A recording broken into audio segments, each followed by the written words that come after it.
Assalamualaikum warahmatullahi wabarakatuh. Pagi ini kita sharing lagi tentang informasi seputar BPJS.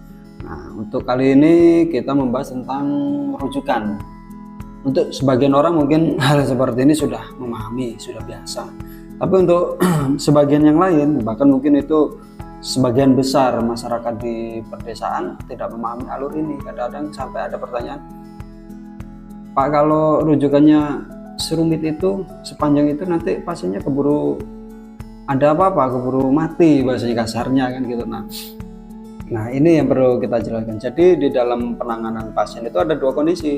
Yang pertama gawat darurat yang berhubungan nyawa. Yang kedua itu penyakit yang sifatnya keberlanjutan, yang ketika ditangani di klinik tidak selesai dan harus dilakukan pengobatan atau penanganan lebih lanjut ke rumah sakit yang lebih tinggi, yaitu rumah sakit tipe C. Nanti kalau rumah sakit tipe C pun tidak sanggup menangani ataupun perlu penanganan lebih tinggi lagi, mereka akan merujuk ke rumah sakit tipe A. Itu dalam kondisi pasiennya stabil, artinya masih bisa duduk, masih bisa nunggu, masih bisa antri di poli.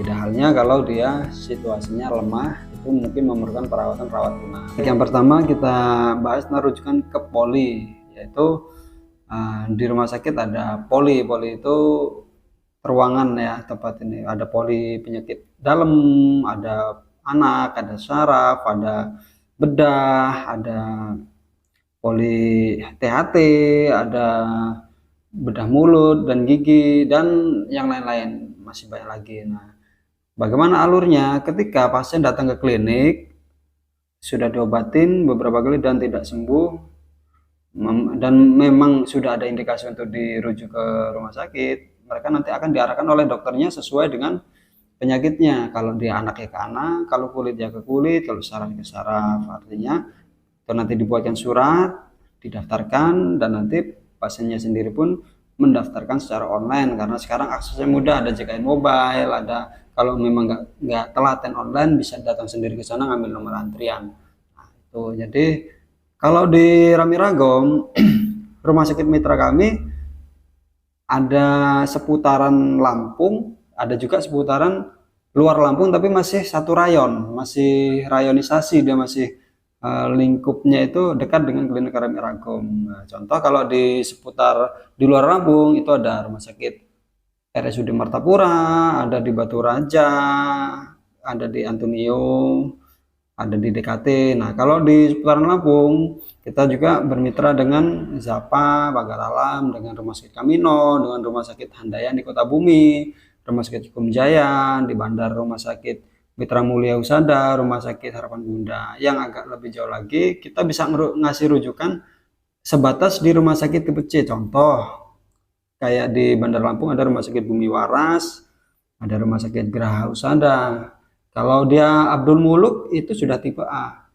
Terus sudah itu Urip itu sudah tipe B. Jadi kadang-kadang ada yang pertanyaan, kami minta rujukan ke Rumah Sakit Abdul Muluk atau Rumah Sakit Urip. Nah, itu tidak bisa karena memang dia tahapnya, jenjangnya udah lompat, karena klinik ini kewenangannya ke rumah sakit tipe B, tipe C. Nah, nanti biar rumah sakit tipe C ini yang mengarahkan ke rumah sakit tipe A atau tipe B. Kalau di Bandar Lampung tipe B-nya ada di Urip. Terus sekarang ini rumah sakit Immanuel kalau nggak salah juga udah naik ke tipe B.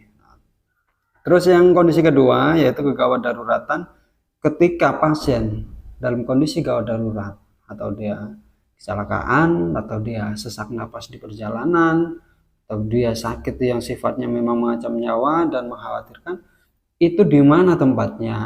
Langsung dimasukkan ke UGD. UGD terdekat. Kalau dekat kliniknya di klinik, kalau dekat dengan rumah sakit di mana sedang kejadian, iya langsung dimasukkan di rumah sakit tersebut. Nah, setelah itu nanti ditanganin, dan di situ sebatas mana kemampuan klinik atau rumah sakit menanganinya. Bila dia mampu cukup di situ, ditangani di situ. Jika tidak mampu, akan dia arahkan ke rumah sakit yang lebih tinggi lagi. Jadi artinya jangan takut, artinya semuanya itu sudah diatur oleh pemerintah supaya serapi mungkin, seefektif mungkin. Karena harus kita pahami di era BPJS ini banyak terjadi penumpukan pasien di rumah sakit.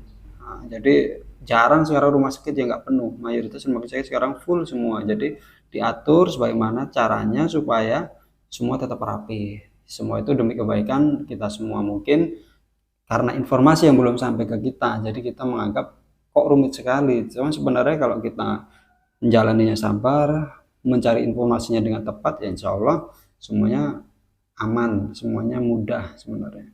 Mungkin itu saja sharing pagi ini. Nanti kita sambung ke video-video yang lainnya. Saya akhiri. Wabillahi taufiq walhidayah. Wassalamualaikum warahmatullahi wabarakatuh.